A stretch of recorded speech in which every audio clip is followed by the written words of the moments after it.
Merci d'être en notre compagnie pour cette nouvelle édition du journal des enfants. Le 16 juin dernier, le monde entier a célébré la journée de l'enfant africain. Cette date qui commémore le massacre des enfants de Soweto en 1976 par le régime d'apartheid d'Afrique du Sud a été choisie depuis 1991 par l'Union africaine pour rendre hommage aux enfants du continent. Une occasion pour les autorités africaines de faire le bilan et de dégager les perspectives sur la question. Dans cette édition spéciale Journée de l'enfant africain, nous allons donner la parole aux enfants journalistes afin d'avoir leur regard sur la thématique. Tout d'abord, suivons ensemble les sommaires de cette édition. Fans de l'émission des enfants, bonsoir. Au sommaire de cette édition, l'enfant c'est un trésor, il ne faut pas qu'on la chicote. Mon destin est de manger chaque jour dans les rues. Je suis obligé d'apporter des pièces de monnaie. J'ai quitté le parc pour venir ici changer de là. Je vais me débrouiller en ville pour payer ma pension. Bonne émission sur Africa Télévision. La 23e édition de la Journée de l'enfant africain intervient dans un contexte où les principaux concernés sont confrontés à d'énormes difficultés. Violence, maltraitance, manque d'éducation et pauvreté sont entre autres les difficultés que les enfants rencontrent dans leur vie quotidienne. Écoutons à présent le message de quelques enfants parlementaires d'Afrique. À propos des jeunes filles qui abandonnent leur bébé, oui, je pense qu'elles doivent être sanctionnées et je compte bien passer le message dans ma ville, en particulier dans mon département. Nous devons sensibiliser les jeunes de notre communauté, les mères, les chefs de tradition, les villageois, afin qu'ils puissent faire disparaître ces pratiques. Je compte organiser des petites campagnes de sensibilisation dans mon quartier, faire passer le message que j'ai reçu. Être député junior n'est pas tout simplement de venir s'amuser, c'est de maintenir sa ville. Nous comprenons d'aider les autres à savoir ce que c'est qu'être député junior. Depuis février 2013, notre pays traverse une crise sans précédent et nul n'ignore qu'en pareille circonstance, ce sont les enfants qui payent le plus lourd tribut. Des progrès ont été réalisés certes, mais de nombreux enfants continuent de vivre dans des conditions difficiles. C'est pourquoi, de cette tribune, je lance un appel aux parlementaires afin qu'ils soutiennent les mesures tendant à rehausser le niveau de financement des questions de l'enfance. J'aurais voulu continuer mes études. J'aurais voulu servir valablement les intérêts de ma patrie. J'aurais voulu profiter de mon enfance chez mes parents et dans un milieu réellement protecteur. Si seulement mes parents m'avaient accordé cette opportunité que l'on n'a qu'une fois dans la vie avant de me donner si tôt en mariage. Je suis porteur du message d'un enfant mendiant. Mon destin est de manger chaque jour dans les rues. Je suis obligé d'apporter des pièces de monnaie. L'absence de cet apport financier me soumet à une flagellation ou une privation de nourriture. Je lamente mon sort et on me répond que j'ai été confié à mon maître afin de connaître l'islam. Je veux juste jouir de mon droit à l'éducation et de grandir auprès de mes parents. Ma place est dans une salle de classe, mais pas dans la rue. Je suis porteuse du message d'un enfant déplacé. J'ai quitté ma localité d'origine à cause du conflit infligé par des groupes terroristes. Et mon rêve le plus ardent est de rentrer chez moi. Les enfants, c'est un trésor. Il ne faut pas qu'on la chicote. Sinon, ils vont se blesser. Donc, je demande aux grands de les protéger pour toujours. Je demande aux grands de ne plus violer les petites filles. Je suis sans nom. Chaque fois que je passe, les gens me regardent. Les gens me provoquent.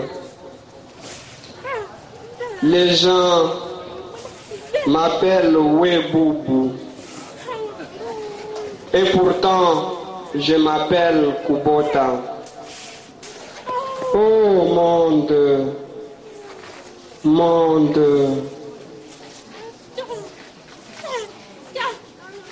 je sais que j'ai des droits, je sais que j'ai des droits et des devoirs.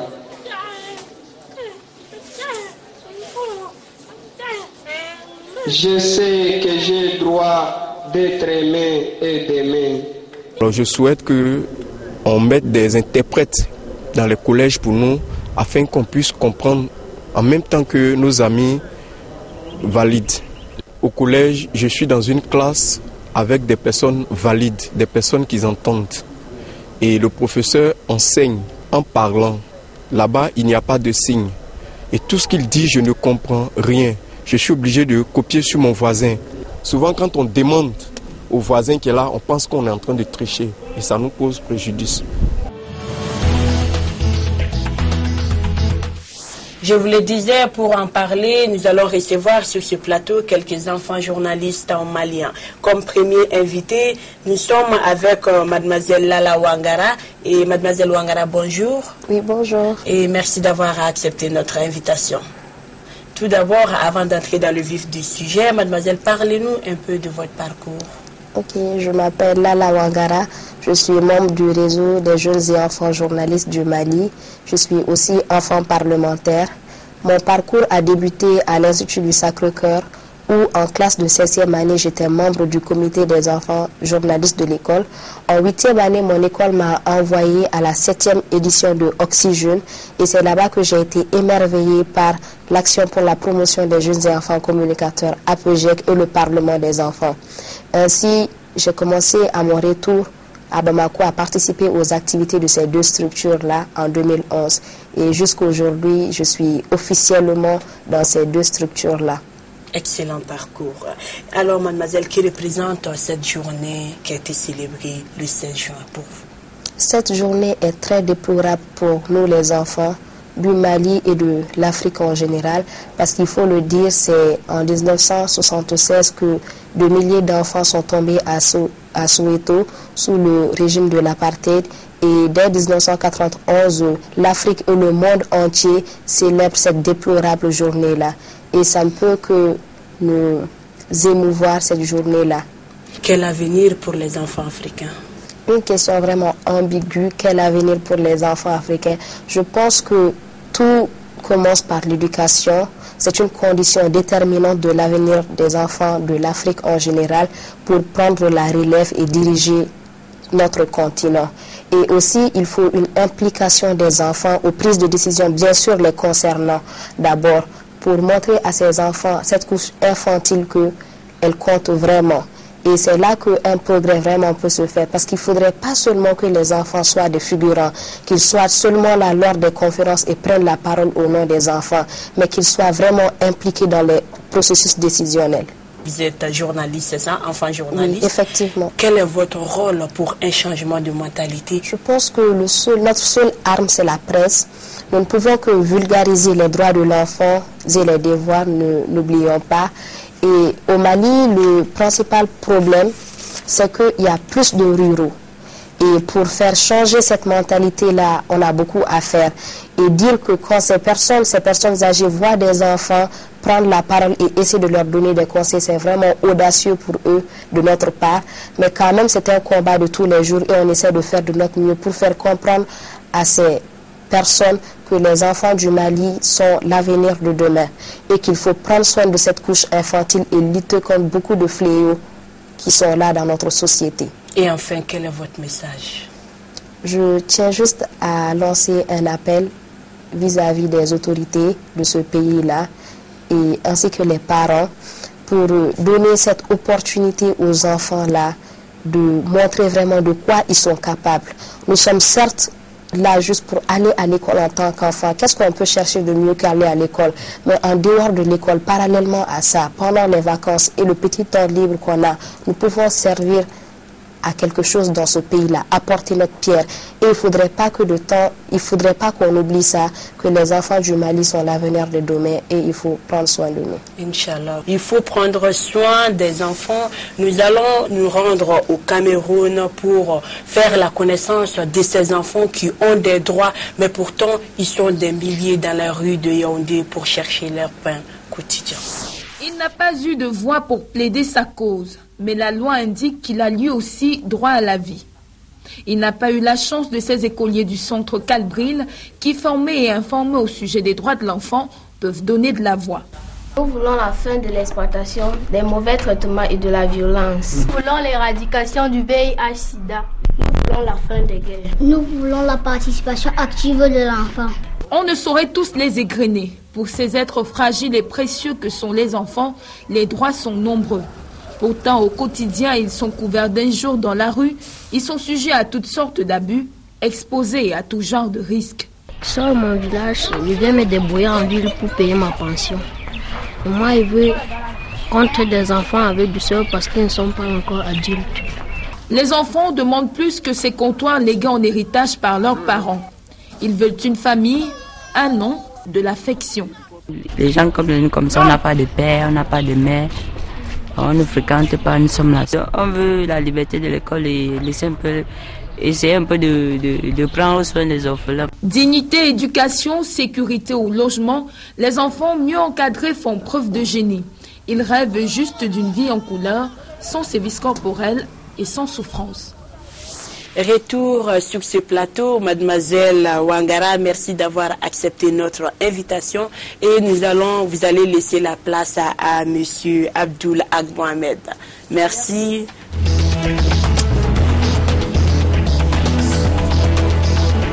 Vous allez bien? Ag, merci d'avoir accepté notre invitation. Je rappelle que tu es aussi enfant journaliste. Aga, parlez-nous un peu de votre parcours.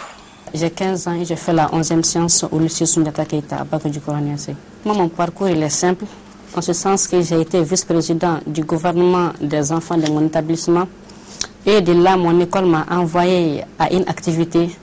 Et de cette activité, j'ai rencontré quelques membres de l'APGEC et du Parlement national des enfants. Et de ce fait, on a tissé quelques liens qui m'ont permis d'adhérer à ces structures.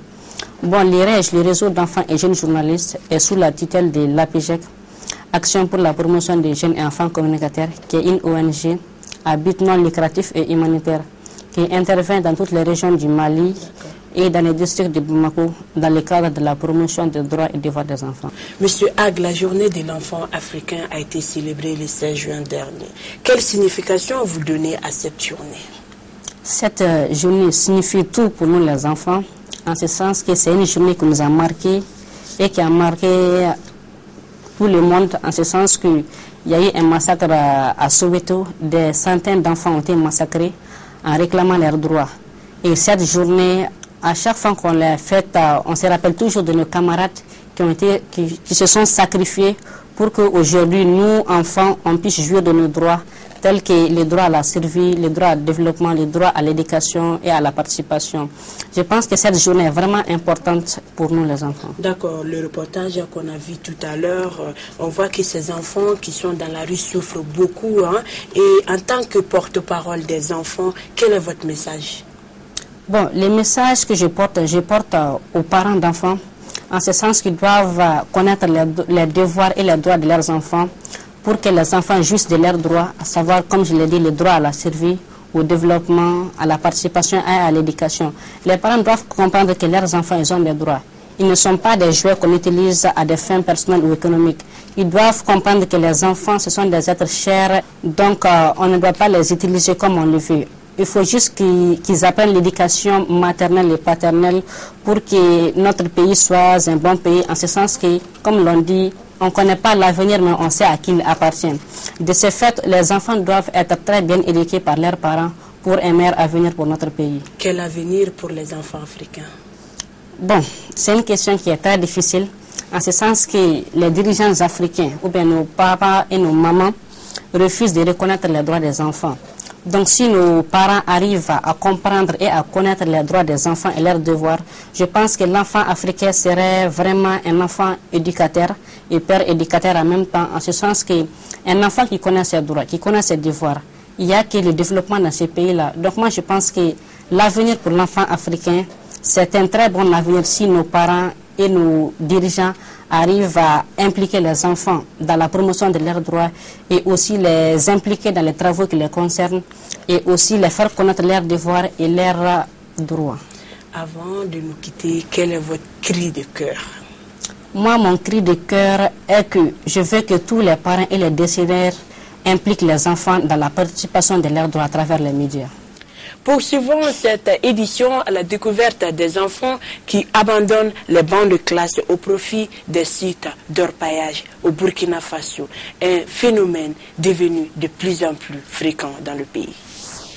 Depuis les premières lueurs du jour, Isiaka est à la tâche. À 14 ans, il a mis fin à sa scolarité pour venir chercher l'or sur ce site de Nongfaéré, un village de la commune de Yargo, dans le centre-nord. Comme lui, de nombreux élèves de la région quittent les bancs pour travailler sur les sites aurifères. C'est le cas de Ahmed Tendano que nous avons trouvé sur le même site. Il a fermé le chapitre école de sa vie pendant qu'il était au CM1. J'ai quitté l'école pour venir ici chercher de l'or. Si tu gagnes l'argent, qu'est-ce que tu vas faire avec l'argent? Je vais chercher un manteau. S'acheter une moto, des téléphones portables et des effets d'habillement, ce sont entre autres les principales raisons du décrochage des élèves. Une fois sur ces sites, ils se livrent à de nombreuses activités. Les plus grands creusent et fouillent les entrailles de la terre. Certains s'adonnent au concassage et au lavage du minerai. D'autres encore sont dans la chaîne de transport et de vente de bidons d'eau. Les filles, quant à elles, sont également dans la corvée eau. Mais en plus, elles font le petit commerce. Sur le site de Yargo, dans la commune de Mané, nous avons rencontré Albert Ouedraogo.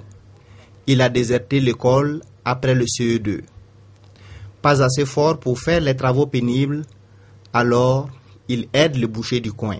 Pourquoi tu as quitté l'école? J'ai laissé l'école pour chercher l'argent. Selon les dires de son patron, Albert Ouedraogo peut rentrer chaque soir avec 1000 ou 1500 francs CFA. Selon les statistiques de la direction régionale de l'enseignement de base du centre-nord, la province du Namentenga et plus précisément la circonscription d'éducation de base de Yalgo est la plus touchée par le phénomène d'abandon des élèves au profit des sites aurifères. La SEB a au total 33 écoles. Et sur les 33, nous enregistrons au total 116 filles abandonnées au profit des sites et 132 garçons, soit un total de 248 abandons. Les chiffres évoqués ici ne concernent que l'école primaire et la région du centre-nord. Qu'en est-il donc de la situation au plan national quand on sait que 6 autres régions du Burkina sont touchées par l'exploitation artisanale du métal jaune? Alors, Monsieur Aga, merci d'avoir accepté notre invitation et vous allez laisser la place à Mademoiselle Siradje Diallo. Merci.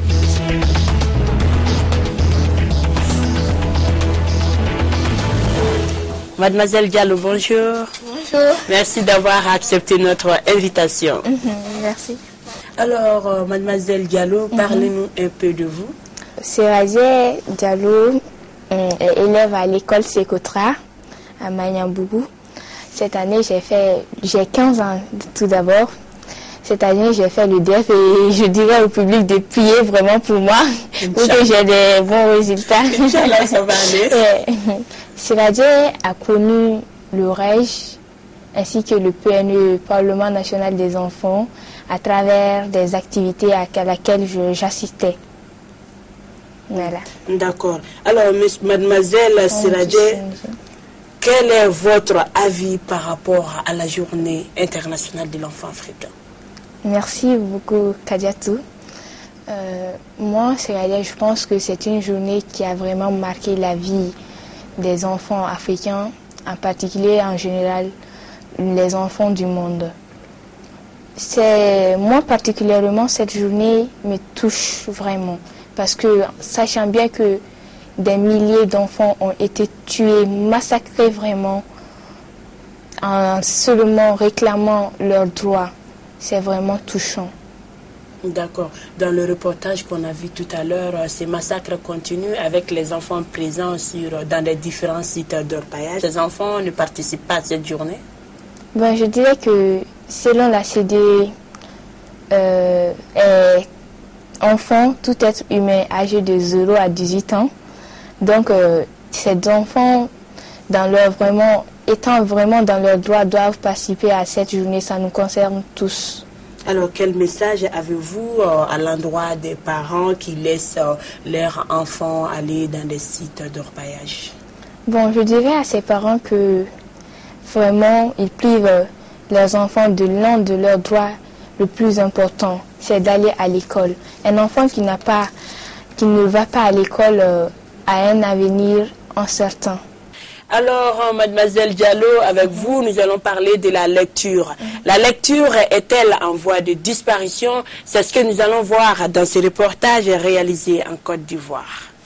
Le caméléon, verte, bleue, mauve, blanche, selon sa volonté, c'est pour se cacher des animaux voraces, pas besoin de fuir. Alain Bosquet, édition. Ils ne sont plus nombreux, les élèves comme Marie-Camille, à s'intéresser ainsi à la langue de Molière. Lire un livre, apprendre, parler correctement le français, des tâches devenues de plus en plus difficiles pour certains élèves. Je ne lis pas beaucoup à la maison. Je trouve la langue française aussi difficile. Je ne comprends pas les mots en vocabulaire. Le manque d'intérêt pour la lecture, une raison parmi tant d'autres évoquée par les enseignants pour expliquer cette baisse de niveau des élèves en français. Les outils de la langue, ils ne maîtrisent pas. Les parents n'achètent pas les œuvres. Donc il faut reconnaître que les parents aussi n'amènent pas les élèves à la lecture. Alors, comment relever le niveau? Guégué Ouraga, professeur de lettres modernes, propose un suivi minutieux des élèves à l'école comme à la maison. Si tu ne sais pas parler le français, si tu ne comprends pas le français, tu ne pourras pas faire les mathématiques, tu ne pourras pas faire les sciences physiques. Les parents, les enseignants, les éducateurs, les responsables de l'éducation doivent mettre un accent particulier sur l'apprentissage de la langue française. Ouvrir les bibliothèques. Des propositions qui sans doute permettront d'améliorer le niveau des élèves en français, la langue officielle de la Côte d'Ivoire. Retour sur ce plateau, mademoiselle Diallo, quel message avez-vous à l'endroit des enfants qui se désintéressent de plus en plus de la lecture? Je dirais à mes chers camarades que c'est en lisant qu'on découvre beaucoup de mots, on enrichit notre vocabulaire et tout. Particulièrement, moi, Siradia Diallo, j'aime vraiment lire. Et je leur dirais que je les encouragerai à le faire. C'est seulement ça qui nous permettra vraiment de changer notre Afrique en lisant, en tout, avoir une vision. Votre dernier mot? Mon dernier mot, ce serait d'inviter mes chers camarades, mes pères, de nous aider dans tout ce qu'on fait, c'est-à-dire de promouvoir nos droits, mais en n'oubliant pas nos devoirs. Merci Siradia Diallo d'avoir accepté notre invitation. Merci. Je rappelle aux téléspectateurs que nous étions avec les enfants journalistes de l'Action pour la promotion des jeunes et enfants communicateurs, coordonnés par M. Diafra Traoré. À présent, suivons ensemble les coups de cœur de cette édition. De respecter les parents et les grands garçons, car le droit d'aimer s'insiste. Attaquez comme lui. Imo.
Bébé DJ l'a dit, respectez les parents, soyez polis et travaillez à l'école. C'est ce coup de cœur qui met fin à cette édition du Journal des enfants. L'actualité continue sur la première chaîne panafricaine. Bonne fête à tous les enfants du monde. Merci.